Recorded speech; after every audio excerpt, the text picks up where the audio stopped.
कराची के नॉर्थ में वाक़े शीरी सिनेमा, जहां फिल्में तो बंद हो गईं मगर कुछ और चीज़ें अभी भी ज़िंदा हैं। नाजरीन, नॉर्थ कराची के पुराने शीरी सिनेमा का डरावना वाक़या हमें कराची के लियाकत साहब ने बताया था। हम ये वाक़या आपको लियाकत साहब की ही ज़ुबानी सुना रहे हैं। मेरा नाम लियाकत है। मैं अब 52 बरस का हो चुका हूँ। बाल सफ़ेद हो गए, चेहरे पर झरियाँ पड़ गई हैं, लेकिन जो कहानी आज आपको सुनाने जा रहा हूँ वो आज भी इतनी ही वाज़ेह है जैसे कल का वाक़या हो। ये 2003 की बात है, जब मैं 30 साल का था और कराची के नॉर्थ नाज़िमाबाद में रहता था। इस ज़माने में नौकरी का बहुत मसला था। घर में बीवी, 5 बच्चे और बूढ़ी माँ की जिम्मेदारी थी। कोई मुस्तकिल काम नहीं मिलता था। रोज़ मजदूरी करता था, कभी मुख्तलिफ जगहों पर शॉपकीपर की आर्जी नौकरी भी की। एक दिन मेरे दोस्त सुभान साहब ने बताया, लियाकत भाई, शीरीन सिनेमा में चौकीदार चाहिए, अच्छी तनख्वाह है, सिर्फ रात को ड्यूटी है। मैंने पूछा, शीरीन सिनेमा वो तो बंद है ना? हाँ, फिल्में बंद हैं, लेकिन उसकी इंतज़ामिया को हिफाजत की ज़रूरत है। अंदर बहुत सा कीमती सामान है, पुराने प्रोजेक्टर्स, कुर्सियाँ, आर्काइव का सामान और भी बहुत कुछ। मैंने फ़ौरन हाँ कर दी। इस वक्त मुझे क्या मालूम था कि ये फ़ैसला मेरी ज़िंदगी का सबसे ड्रामाई मोड़ साबित होगा। शीरीन सिनेमा कराची के नॉर्थ में वाक़े एक मशहूर सिनेमा था। 60 और 70 और 90 की दहाई में यहाँ उर्दू और पंजाबी फिल्में चला करती थीं। महल्ले के लोग बताते थे कि कभी यहाँ इतना रश होता था कि टिकट लेने के लिए लंबी कतारें लगती थीं। लेकिन वक्त के साथ साथ जब पाकिस्तान में फ़िल्म इंडस्ट्री को ज़वाल आया तो कई सिनेमा हॉल्स आहिस्ता आहिस्ता बंद हो गए। उनमें से एक ये शीरीन सिनेमा भी था। खैर, मुझे चूँकि नौकरी की ज़रूरत थी, इसलिए अगले रोज़ जब मैं पहली बार वहाँ पहुँचा तो देखा कि ये एक बड़ी 2 मंजिला इमारत है। बाहर शीरीन सिनेमा के नाम वाला बोर्ड धुंधला पड़ चुका था, रंग उड़ गया था। सिनेमा के मैनेजर ने मुझे तफसील से बताया, लियाकत भाई, यहाँ सब कुछ मौजूद है। पुराने प्रोजेक्टर्स, हज़ारों की तादाद में कुर्सियाँ, एयर कंडीशनर्स, जनरेटर और बहुत सा कीमती सामान। आपने बस रात 8 बजे से सुबह 8 बजे तक यहाँ रहना है। बाहर एक छोटा सा कमरा है, वहीं आराम करना। अंदर जाने की ज़रूरत नहीं, सिर्फ बाहर से निगरानी करनी है। मैंने पूछा, साहब, पहले कौन चौकीदार था? उन्होंने बताया, बहुत से आए और गए, कोई ज़्यादा देर नहीं टका। सब यही कहते थे कि यहाँ अजीब आवाज़ें आती हैं। उन साहब ने कंधे हिचकाए, जैसे उनको ये सब बातें फजूल मालूम होती हों। फिर कहने लगे, लियाकत भाई, तुम समझदार लगते हो। उम्मीद है कि ये वहम वाली सुनी सुनाई बातें नहीं मानोगे। मैंने उनको यकीन दिलाया कि मुझे ऐसी बातों पर यकीन नहीं और आप फिक्र मत करें। आज से मैं इस सिनेमा की अच्छी निगरानी करूँगा। पहला दिन बिल्कुल आम गुजरा। मैं शाम 8 बजे पहुँचा, चाय बनाई, मगरिब की नमाज़ पढ़ी और फिर बाहर वाली चारपाई पर बैठकर गिरदो नवाह का जायज़ा लिया। सिनेमा के सामने काफ़ी मसरूफ़ सड़क थी। आसपास की दुकानें एक एक करके बंद हो रही थीं। रात गए तक सब कुछ शानदार रहा। मुझे भी तसल्ली हो गई कि ऐसी वैसी उधर कोई बात सामने नहीं आई। दूसरी रात भी वैसी ही गुजरी। मैंने अपनी बीवी से कहा, शुक्र है अच्छा काम मिल गया है। रात की चौकीदारी आसान है, तनख्वाह भी अच्छी है। लेकिन तीसरी रात कुछ मुख्तलिफ थी। रात के तकरीबन 12 बजे मैं चाय पी रहा था जब अचानक सिनेमा के अंदर से आवाज़ आई, थराम, जैसे कोई भारी चीज़ गिरी हो। मेरा कप रुक गया। मैंने कान लगाए मगर उधर तो मुकम्मल खामोशी थी। शायद कोई चीज़ हवा से गिर गई हो मैंने अपने आप से कहा। लेकिन 15 मिनट बाद फिर आवाज आई, इस बार ज्यादा तेज, धड़क धड़ाम। मैं खड़ा हो गया, कहीं कोई चोर तो नहीं, मैंने सोचा। लेकिन दरवाजे तो बाहर से बंद थे और मैं यहाँ बैठा था, कोई अंदर कैसे जा सकता था। वो रात ऐसे ही गुजर गई। चौथी और पांचवीं रात भी वैसा ही हाल। आवाज़ें मुख्तलिफ वक्तों पर आती, कभी 12 बजे, कभी 2 बजे, कभी 3 बजे, कभी किसी चीज़ के गिरने की आवाज़, कभी दरवाजे खुलने बंद होने की। मगर अजीब बात यह थी कि आवाज़ें सिर्फ अंदर से आती थीं, बाहर कभी कुछ नहीं दिखता था। मैंने मोहल्ले के चंद लोगों से पूछा। चाय वाले करीम भाई ने कहा, लियाकत भाई, ये पुरानी बात है, जब से ये सिनेमा बंद हुआ है लोग कहते हैं कि यहाँ कुछ न कुछ होता रहता है। पहले जितने चौकीदार आए सब भाग गए। क्या कहते थे वो? यही कि अंदर से आवाज़ें आती हैं, साए नज़र आते हैं और कभी कभार कुछ और भी।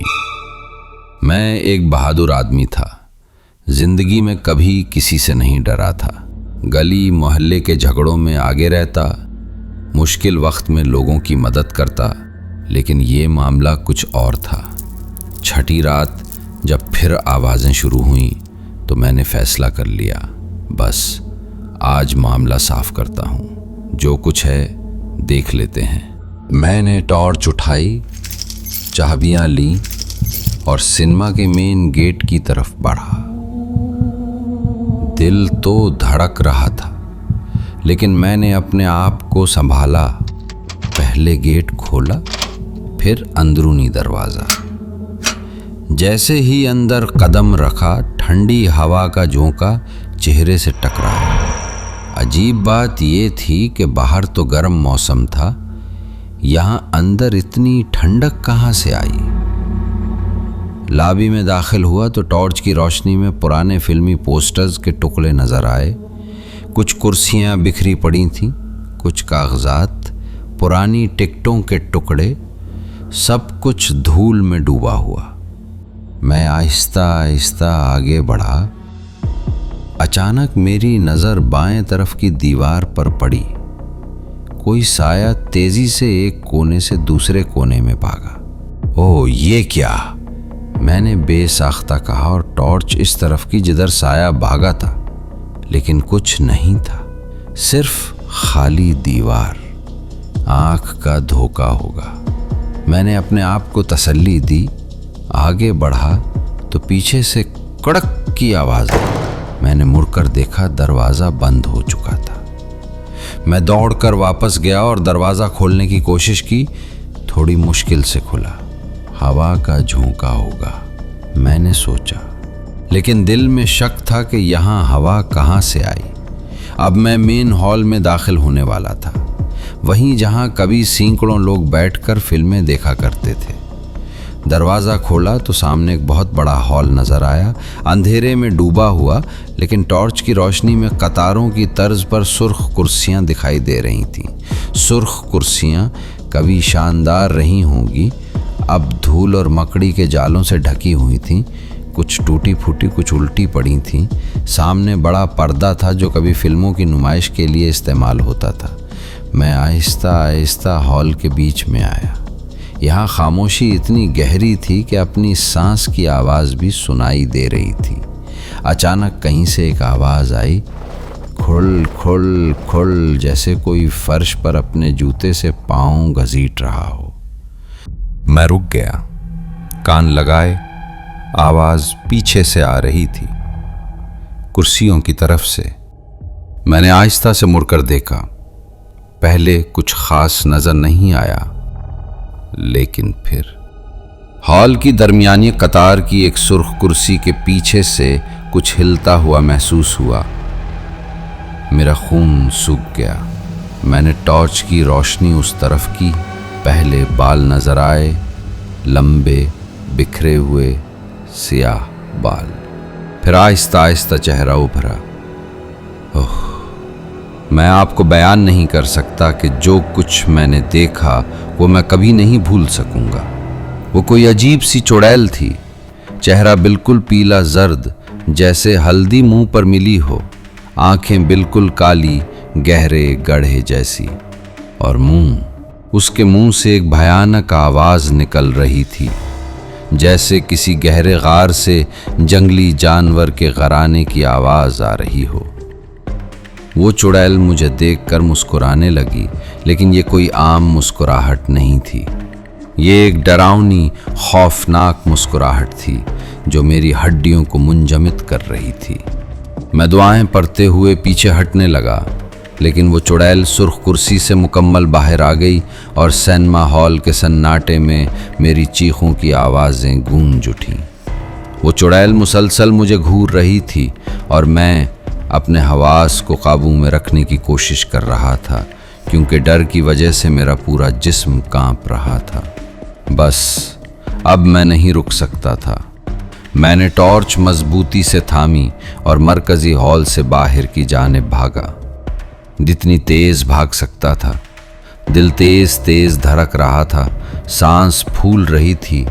लग रहा था जैसे पीछे से कोई हवा का झोंका मेरा पीछा कर रहा हो।